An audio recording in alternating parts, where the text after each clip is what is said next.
Between 2006 and 2020, NASA paid Russia $3.9 billion for the two-way transportation of its astronauts aboard the Soyuz spacecraft to the International Space Station.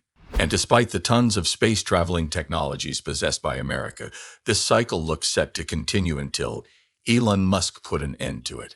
As a result, the Soyuz has become the second choice for NASA astronauts looking to visit space, and consequently, the Russian space agency, Roscosmos, has lost billions of dollars on its once booming rocket business to SpaceX and Elon Musk. But how much exactly has Roscosmos lost since SpaceX entered the scene? And is there a way for Russia to recover some of that lost profits? Let's find out together. Contrary to what many of us have been made to believe over the years, the Soviet Union, which is today known as Russia, was one of the first pioneers of space travel. As a matter of fact, a quick check on history shows that Yuri Gagarin's trip around the orbit in April 1961 was humanity's first visit to space. 1 month later, NASA achieved the same feat when Alan Shepard completed a suborbital flight aboard a Mercury capsule named Freedom 7. From that moment on, it was clear a space race, or perhaps a space war, had begun between both countries. And even though the U.S. seems to have won most of the contest, Russia is indeed a worthy competitor. For many years, Russia was the leading producer of cheap and efficient spacecraft. As a matter of fact, when Elon Musk first started out with his vision of owning an aerospace company, he visited Russia 3 times in the company of 2 close associates in an attempt to buy rockets. These associates include Jim Cantrell, an aerospace supplies expert, and Adio Ressi, his best friend from Penn. So I ended up going to Russia 3 times to try to buy the biggest ICBMs and the Russian nuclear fleet. There was some strange trips, that's for sure. Obviously, his trip to Russia didn't go as planned. According to reports, the first meeting that ensued between Musk and his team and the supposed rocket sellers from Russia were marred with some excessive vodka intake from both sides. And perhaps that contributed to the ill treatment that Musk and his associates received from the Russians. Recalling the incident, Jim Cantrell, a chief designer from the Russian end of the discussion tables, spat on him and Elon Musk because he thought they were full of Following the disappointment, Musk and his team of associates returned to the U.S. empty-handed. But Musk remained adamant about his goal. So he returned to Russia in February 2002, this time with 3 briefcases full of cash and the intention of buying not 1, but 3 space rockets. Musk also came along with Mike Griffin, a renowned physicist and aerospace engineer who served as the former Undersecretary of Defense for Research and Engineering of the United States. Musk also came along with a briefcase full of cash. Despite the availability of cash and experts, the meeting was still unsuccessful. Negotiations began with the Russians demanding $18 million for each rocket. One even mocked Elon Musk, saying, "Oh, little boy, you don't have the money?" After a few minutes of deliberations, they upped their asking price to $21 million for each rocket, and Musk ultimately left empty-handed for the second time. These episodes of disappointment motivated Elon Musk to develop his own rocket. By 2005, his aerospace company, SpaceX, unveiled its first-ever rocket prototype, named Falcon 1. 1 year later, the company unveiled its second rocket, named the Prototype. It looked like SpaceX was making real progress. However, between 2006 and 2008, the startup had 3 failed launch attempts. What started as an intriguing journey was quickly becoming a nightmare, especially because SpaceX was running out of funds. The Falcon 1's first successful launch was on September 28, 2008 from Omelek Island in the Marshall Islands. It was also the first successful orbital launch from a privately funded company, representing a major shift in an industry that had been dominated by government programs. On the 28th of September 2008, SpaceX attempted another launch, and it was successful. With this achievement, SpaceX became the first privately funded company to complete a successful orbital launch. As a result, the company was able to secure more funding from NASA and even private companies.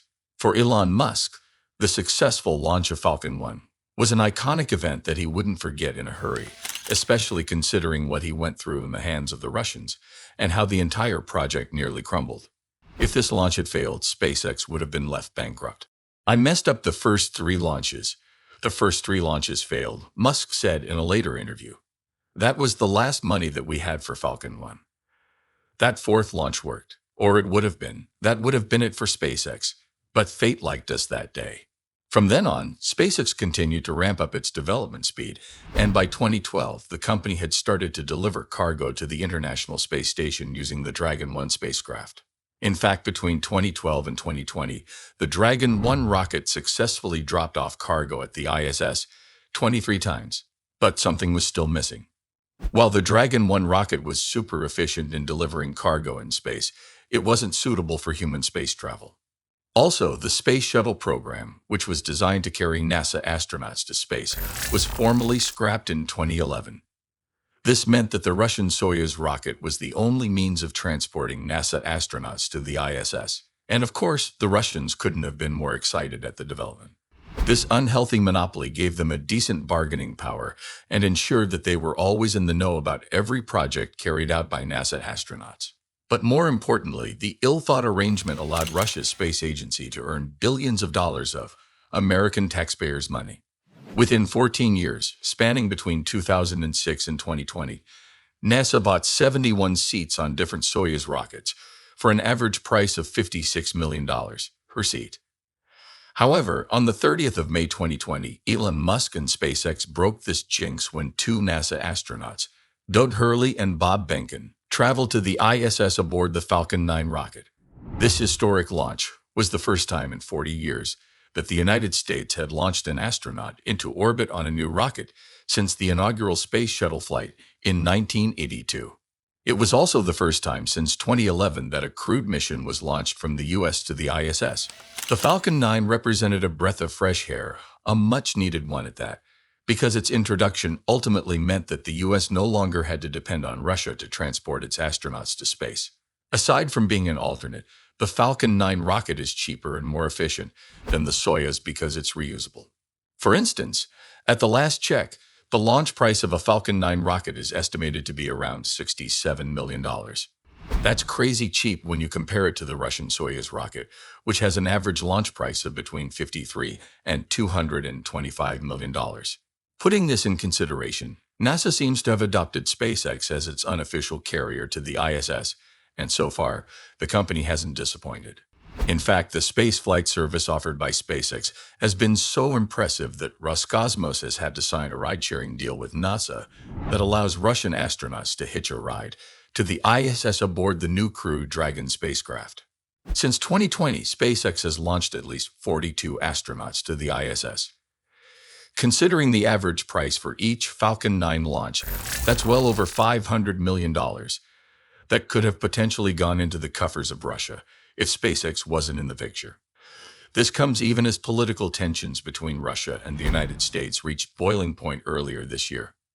NASA and several officials of the Russian Space Agency have continued to emphasize that the toxic relationship between both countries in the political sphere does not affect the working relationship on the ISS. However, for obvious reasons, there seems to be a subtle level of resentment from the Russians towards Elon Musk.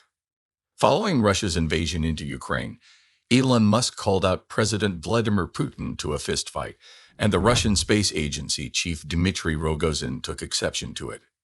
"You little devil are still young," the Roscosmos chief Rogozin said to Musk in a translated tweet. "Too weak to compete with me. It would only be a waste of time. Overtake my brother first." To add salt to injury, Musk extended the Starlink internet service into Ukraine, and Rogozin seized the opportunity to hound the American billionaire, saying, Elon Musk, thus, is involved in supplying the fastest forces in Ukraine with military communication equipment. And for this, Elon, you will be held accountable like an adult. No matter how much you'll play the fool, the translation continues. As tensions continued to rise, Rogozin announced that Russia would no longer supply rocket engines to the U.S. In a situation like this, we can't supply the United States with our world's best rocket engines. Let them fly on something else, their broomsticks, I don't know what. In response, Elon Musk posted an image of the Falcon 9 rocket with the caption, "American broomsticks." And you can understand his cheeky dig at the Russians. I mean, from trying to buy used rockets from Roscosmos officials, Elon Musk has created his own aerospace company that has now taken hundreds of billions of dollars in profit from Russia.